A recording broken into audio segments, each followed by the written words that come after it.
You can feel it when you go to work, when you go to church, when you pay your taxes. It is the world that has been pulled over your eyes to blind you from the truth. What truth?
Before this happened to me, I had no idea anything like this could happen. I was awakened by a presence. Then I began to see these faces, and I wasn't quite sure what was going on. There was a long, needle. They said they were going to put this into my head, and it scared me to death. I started to live in denial that it was even happening. I said, I want to see. I looked up and they started to lift me towards this just enormous craft. It was terrifying. And they're doing something to me. It's not something that's in my head at all. It's real, it's happening.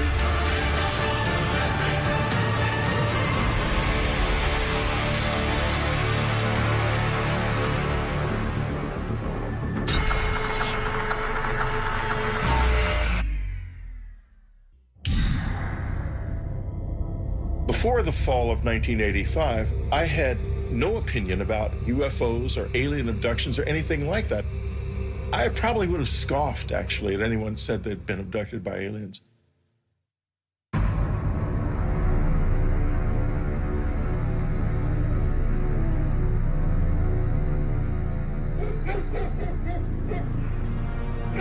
At the time of my first encounter, we had a country house, very isolated. The property butted up against a large state-owned area of 15,000 acres of forest.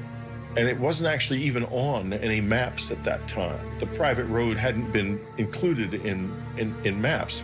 We had nothing like satellite photos in those days. So we were just kind of off the grid. It's great, honey. I love it. Can I? Yes. We had enjoyed a lovely Christmas at our cabin. We'd had a wonderful time. Hey, the weather report says it's gonna snow tomorrow. Hooray! Just as traditionally as you can. And it was just a lovely time. Sure.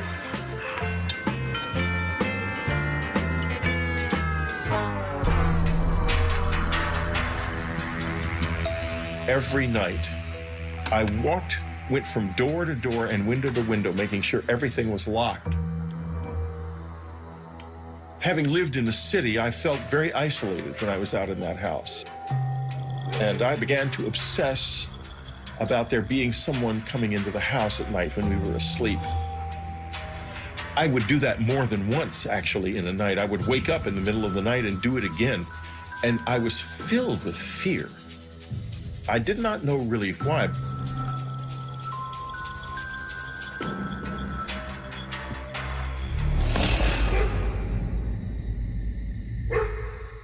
There was absolutely nothing suggesting anything unusual. But on some level, I knew damn well something was wrong.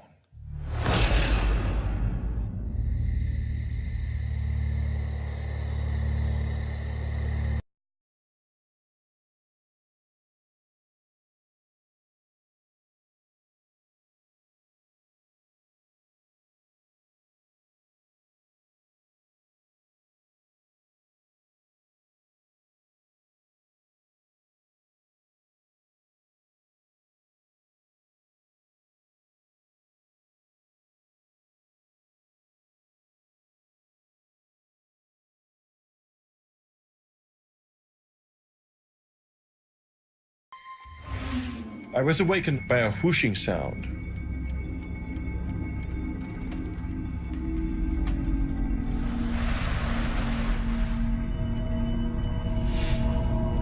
And I heard it. I sat up. Maybe it crossed my mind that it might be the dishwasher. I'd had an alarm system installed in the house, so I was confident that no one could get in.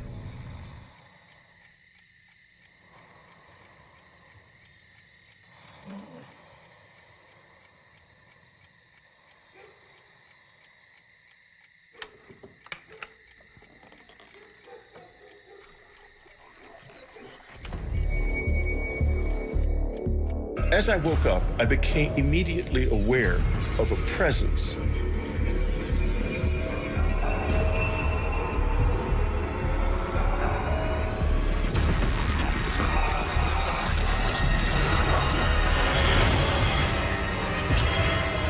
Before I could do or say a thing,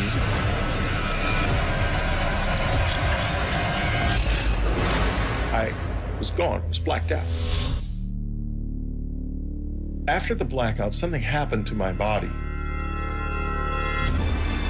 I didn't feel anything. I could feel my core being, my inner self, but there was nothing happening on the surface. I was like paralyzed and I had lost sensation.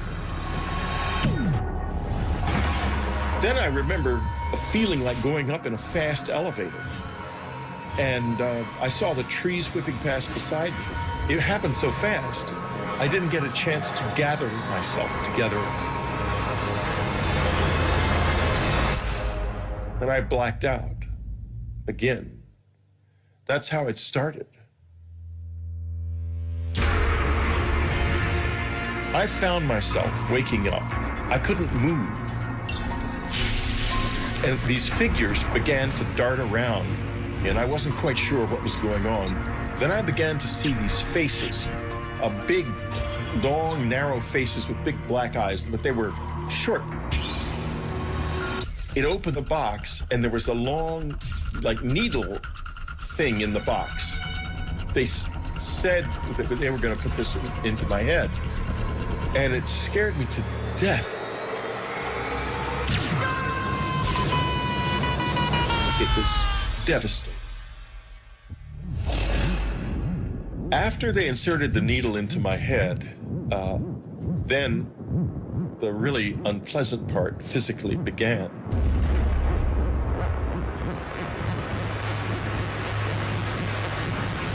They inserted something into me. I blacked out.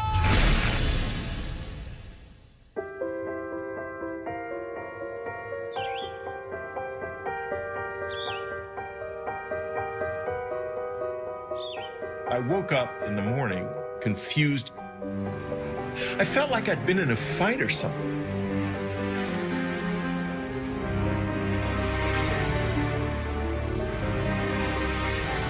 I thought, this can't be true. This is absolutely ridiculous. But it was so vivid.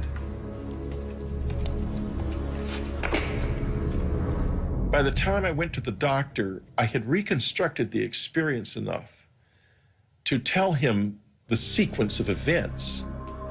And he laughed and he said, "Whitley, you're telling me you were taken aboard a flying saucer by little men."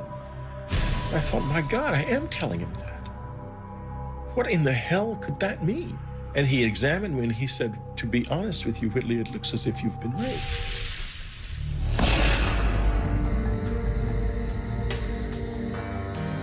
In the weeks following this experience, I was very unstrung. I began to fear that something might happen to my family. I fought with my wife, and I tried to get her to go and live somewhere else with my son where they wouldn't be safe from them. Can I turn on TV? No. We're still having supper right now. But we're not talking. Then concentrate on eating your food. I think I was probably quite short with him at times during that period. I was very concerned about them both. Maybe we should take a trip to the city. Just get out of here for a while.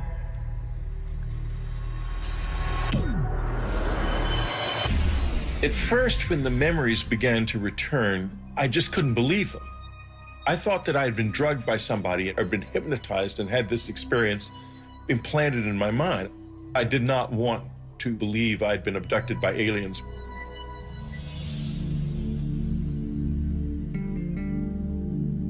I also had done some research by then and found out that there was a lot of UFO activity in the area.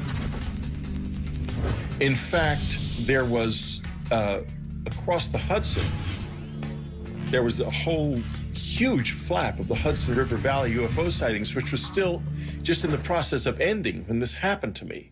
And that was only 30 miles away, 30, 40 miles away.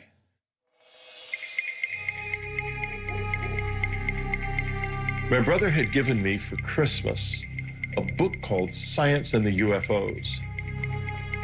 In it, I found a description of something that was very similar to what happened to me, and I was shocked. But I still was just scoffing at the idea of alien abduction, because at that point, anything but what might have really happened was what I wanted to grasp on. I wanted it to be something I could understand and handle, but I couldn't stop thinking, what if it's real? I want you to focus on my pencil. I was obsessed with continuing because I wanted answers badly. Barely keep them open. And my life just blew up in my face. Stop it, please, stop it. I had a close encounter of the third kind, for sake.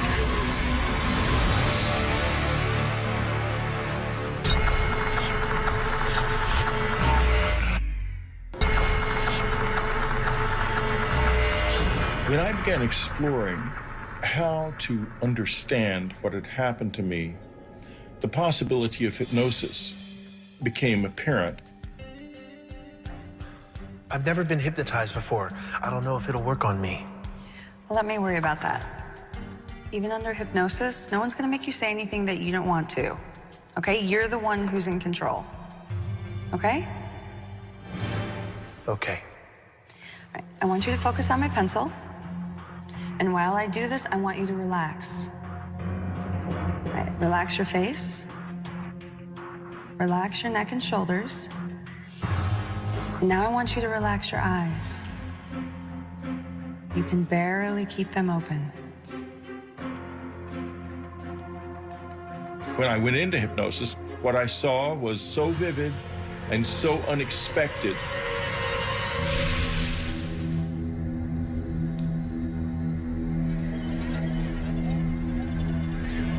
Something went past the window. Something went past the window? Something big. Someone else is in the room.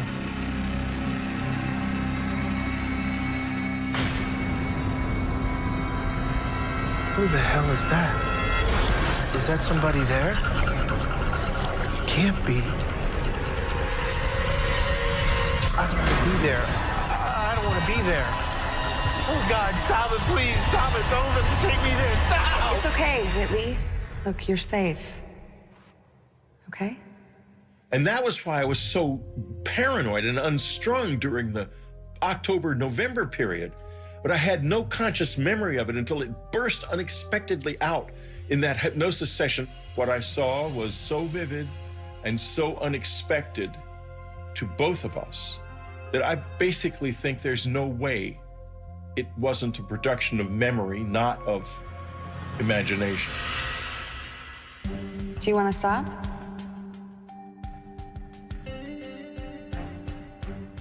No.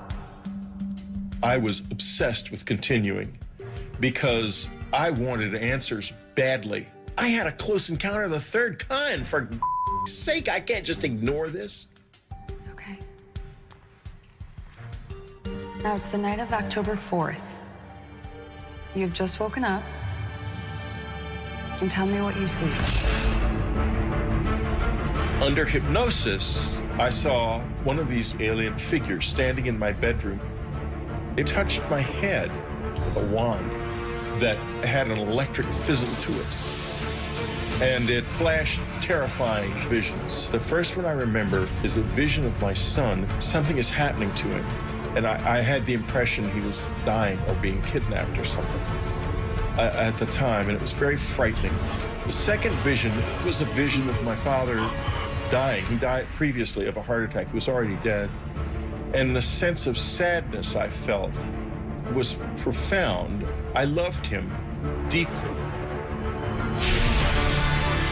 There was a third vision involved, an apocalyptic vision, the end of the world and of everything being destroyed, either in a nuclear war or a natural catastrophe of some kind that looked like a war.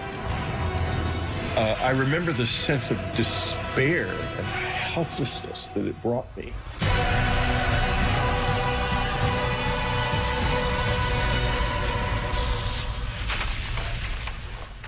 I've got to decide how I feel about this.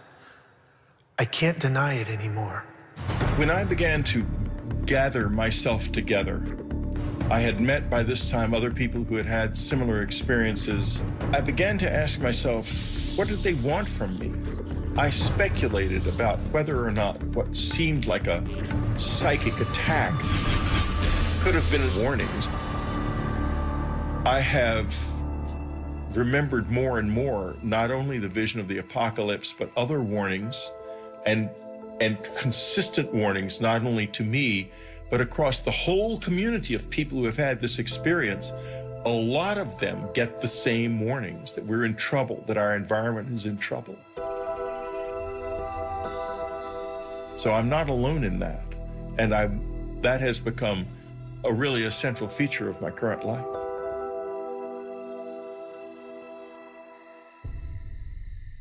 In March of 1986, I had what was a seminal moment of change for me in this experience.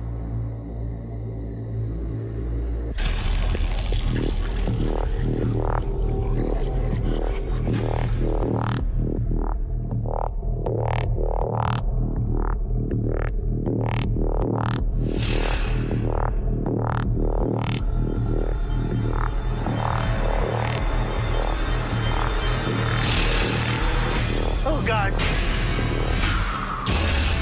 After it became clear to them that I was trying to engage with them, they began to respond in various ways. It was the most extraordinary experience I've ever had. I remember seeing a bright blue light come under the door. I said, okay, let's do it. I just want to get to the bottom of this. I had no idea what I was in for.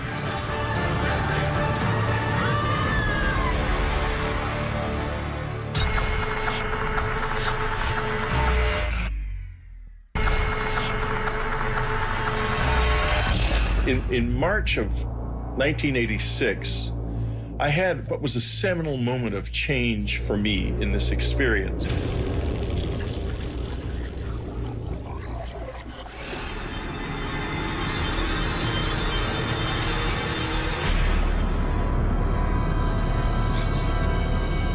The sensation I felt when I tried to move on that night was like I was being impeded by something that really slowed you down, like a thick tar or something. When they are there, you have a feeling that is almost impossible to describe. I was terrified. but I sort of forced a grin onto my face and tried to smile. I couldn't smile very well. I wanted to try to show them that I was not dangerous, that I was something that I wanted to know more. And there was a change then. After it became clear to them that I was trying to engage with them, they began to respond in various ways. They were trying to build a bridge, I think. I think that was the first moment when there was any kind of real exchange. I wouldn't say that, oh, this is definitely aliens. I would say that it was real and that we don't know what it was. That I am quite certain of.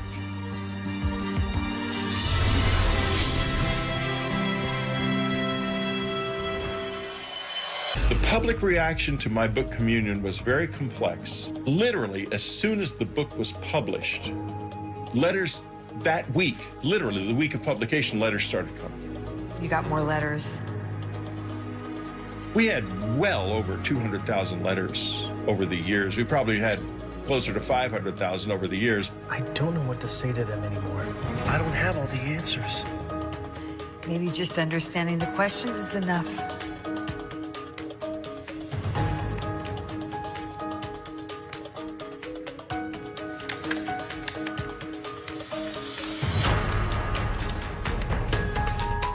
After I began to read them, I realized there's something happening on planet Earth that we do not acknowledge. We don't know what it is. Is it aliens? Is it something to do with us and something about the way we are that we don't yet understand? I don't know, but it's real.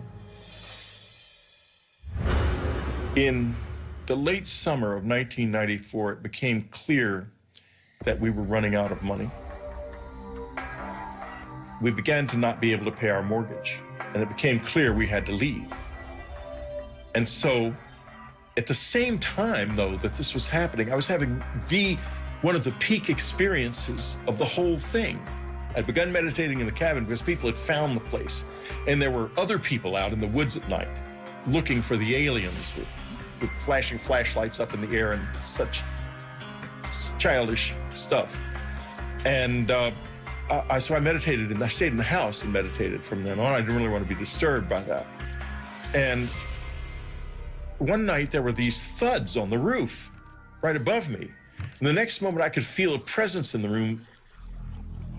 At this point, these years later, I was easy with their presence in the house. I wasn't scared of that. And I finally said, I want to see you as you really are. And I didn't see anything. And so I said, well, this is it. I'm leaving this room now, and I'm leaving it forever. I will never return to it because tomorrow we leave and we're leaving forever.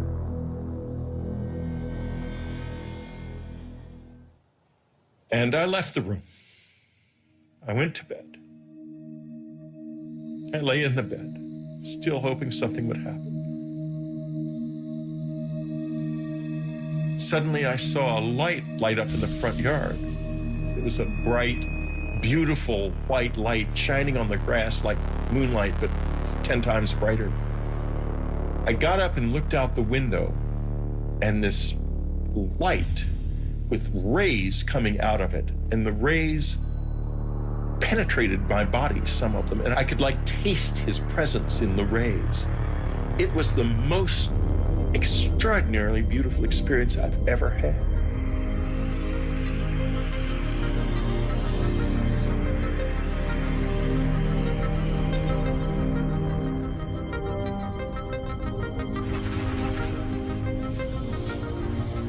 The next morning, we left the cabin, and the experiences have never been like that since then. People who don't have open minds and are dismissive of all of this miss out on one of the most wonderful, frightening, dangerous, beautiful things that you can know.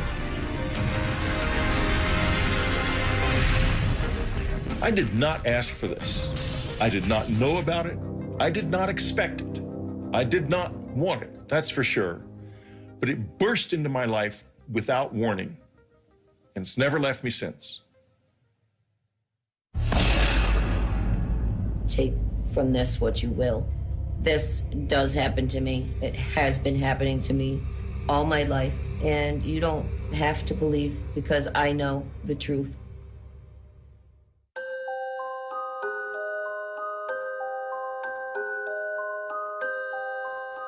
My earliest memories of being abducted by aliens were when I was very young, 5, 6 years old.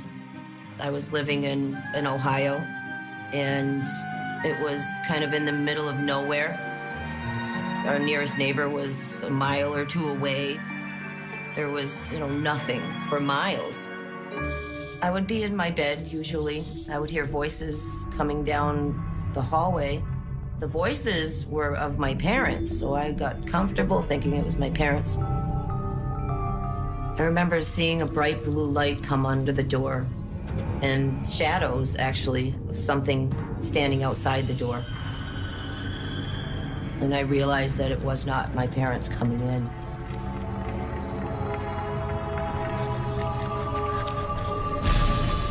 When they got close, I'd see those black almond-shaped eyes just staring right at me. Emotionless eyes just looking at me. And they would extend their hand and I would grab it as if I was really comfortable with them and had done this many times before. And they often would let me take my favorite stuffed animal with me.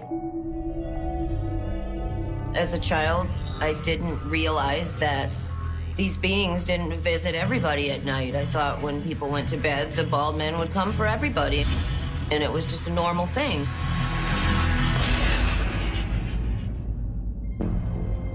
I decided I would, draw them and write down things that I could remember. I was always into art, so I really started to try to draw them as best as I could. Hey, sweetie. Hi, Mom. What are you drawing? The bald men. What bald men? They're my friends. They come visit me at night. It didn't start to get uncomfortable until I started talking about the bald men to other people, whether it be classmates or family members, and they just said that it's not real, there's no such thing, you're just dreaming. It was very frustrating being told that this wasn't happening when I knew it was. Okay, Audrey, I need you to relax. As an adult, I would remember bits and pieces. I remember them coming in. I remember them doing something to me so I couldn't move. I remember them bringing me somewhere else and being other places.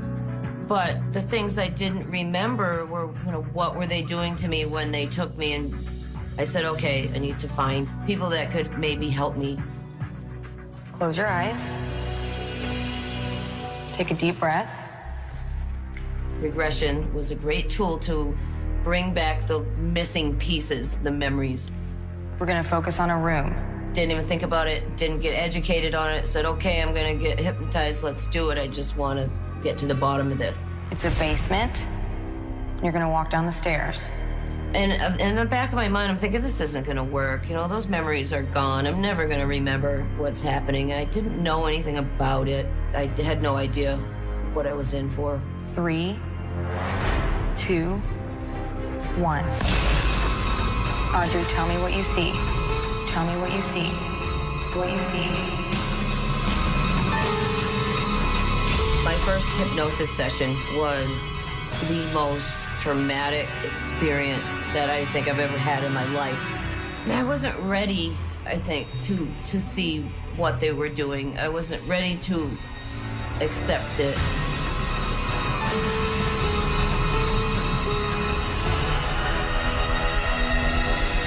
The bald men were just terrifying to look at. The people that wanted to help me, they did this wonderful hypnosis session. They got all this, detailed accounts of what's going on, and this was great stuff. But I never came back for a long time. I just left. I didn't want to think about it. They gave me a copy of the tape. I never listened to it to this day. I try to forget. And I just ran from it for a long time. I started to live in denial that it was even happening until they came for me. I was just getting ready to go to bed. My window was open, and all of a sudden I started hearing the shade flapping. And so I was sitting there, and I had the feeling that they were coming. I call it the heebie-jeebies. I get it.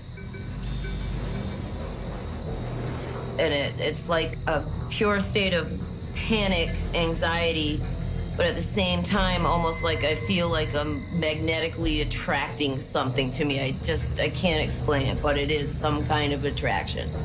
I got under the covers like I had as a child for so many years, thinking that that would help.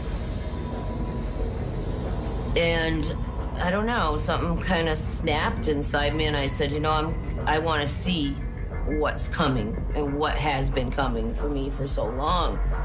So I didn't hide under my covers this time. And as I sat there waiting, after the wind came the lights and the humming sound.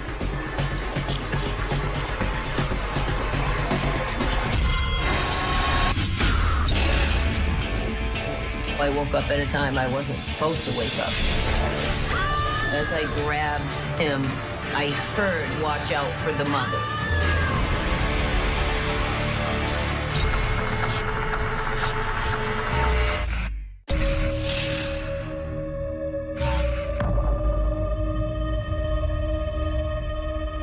Once the light came into my window, I knew that it wouldn't be long. I started to feel a twitching in my body and my arms moving by themselves, like muscle spasms almost. And then buzzing sound, it's real steady. It was a kind of fear I can't even explain. Total confusion, anger, what are they doing? And then, of course, why? Why?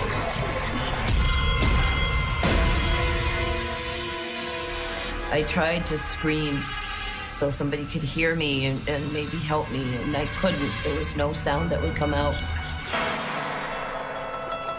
For some reason, I started to say, I'm gonna fight this. I'm not letting them take me. As I grabbed him, I heard in my head, "Watch out for the mother." And then I let go. I felt something stick me, and it was a burning sensation instantly, to a point where if I moved any muscle, it was like my whole body was on fire. It's weird because they kind of position you the way they want, almost like they can do it with their mind. Once you can't move, they can move you. So as I was levitated off the bed, and I could feel myself moving straight ahead, and I knew straight ahead my dresser was there with a mirror, and it's backed up against the wall. I realized that I was going right through it, and I could see my feet go right through the mirror. I realized that I'm outside, and it was really, really bright. I looked up, and I saw the ship lights. And they started to lift me towards this just enormous craft above my house. It was terrifying, confusing, surreal. Like, this can't be happening to me. And I went close to the ship.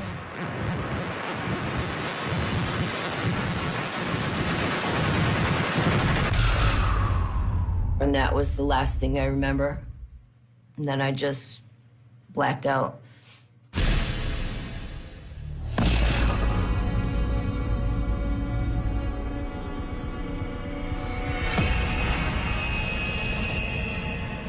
All of a sudden, I was awake and aware. I noticed a man walking around me, and I looked at him, and he looked at me. He's felt familiar to me for some reason. He touched me and was no longer a man. At this point, I asked it, and when I say asked, it's completely telepathic. And you somehow know who it's coming from, and even if there's a group of them. Finally, I asked, after all these years, why are you doing this to me? And he said that they were working on altering my DNA. When he was talking to me, he actually cared. And that was a feeling that was really confusing because, of course, if you care, why do you abuse me? If you care, why are you doing this? But then I got to ask him, and he said what he was doing.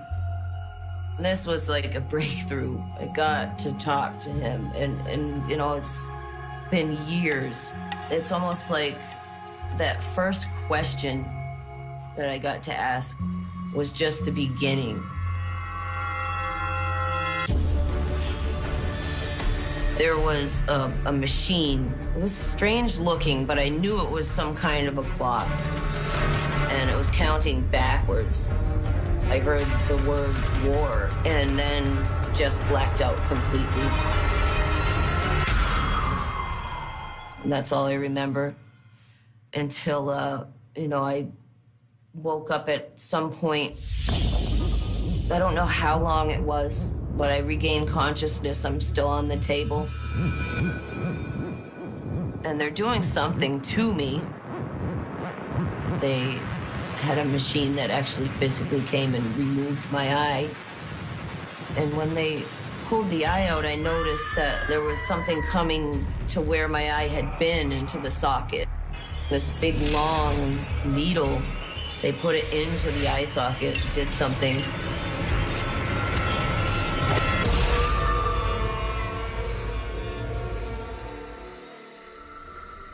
The next thing I recall after seeing my eye getting removed was just being back in my room. The whole time I'm coming out of whatever they do to me, I would remember bits and pieces.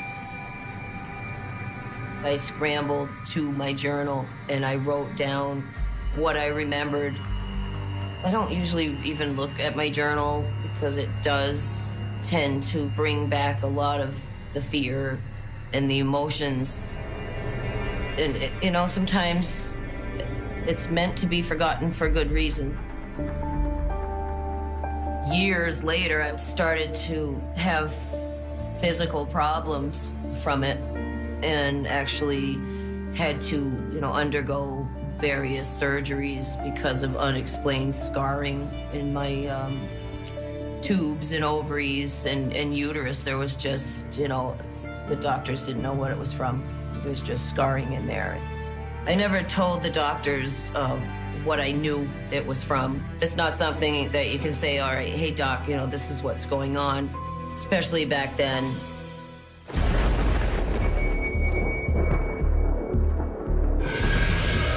I had this time in my life where it just kept happening and happening and happening, and it really picked up for a couple years.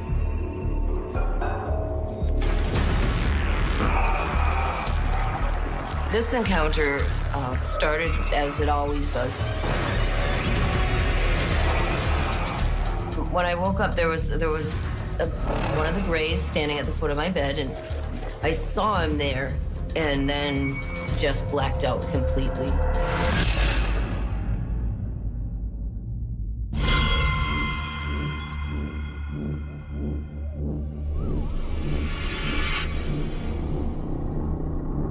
As I wake up this time after I blacked out, I was in a strange place. I realized that I was in a cocoon surrounded in gel. I started to panic.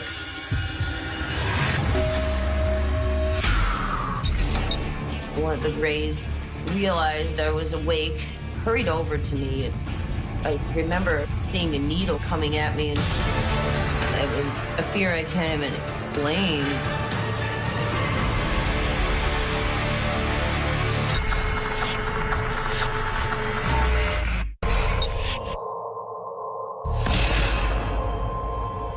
realized that I was in a cocoon surrounded in gel.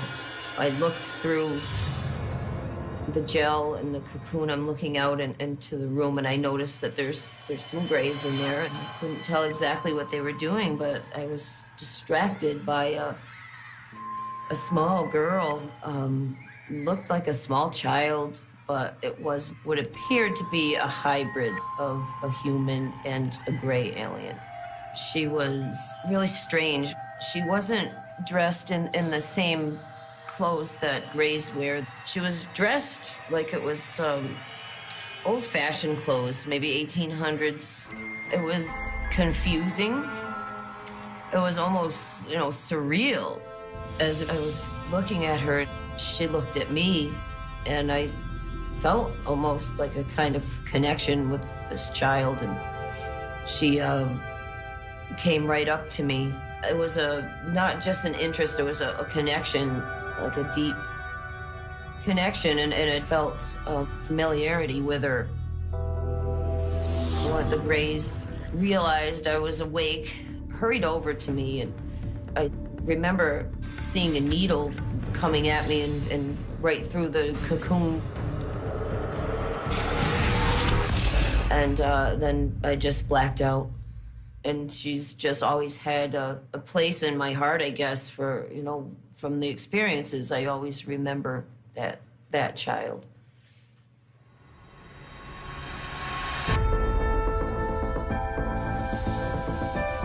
It's like they're preparing us for something that's going to happen in the future to mankind. It's a preparation of sort. There's areas of the brain that we all know we don't use. They could be storing the information there. They said that, when the time comes, we will act and know exactly what to do. Whatever's going to happen, I think that as abductees, we're being prepared to assist others with whatever change is coming to this planet. I try sometimes to say, okay, this is all in my head, and I continue, and then something will happen that reminds me that it's very real. I've had times where I just step back and say, okay, I'm gonna just, join the human race and just do normal things, and this is not happening to me. But they won't let me. Can't say that I would have chosen this if I had, had a choice, but for whatever reason, I'm going through this, and it's not my imagination. I've had a lot of time to think about what they did and how angry I was, but if they were really going to do it to hurt me, then why would they take the memories away? Why would they care? Why would they care? They would just let me remember.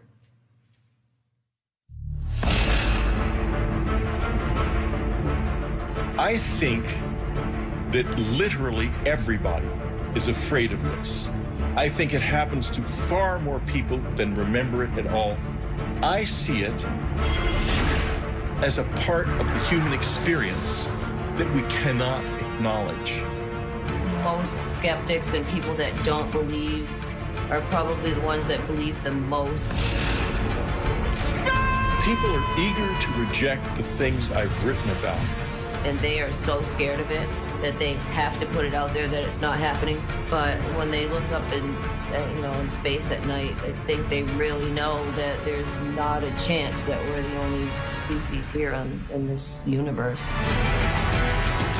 And it's an unknown that every single one of us senses is there. And I know that the population of people are being able to start talking about it. It's like there's a worldwide awakening happening right now.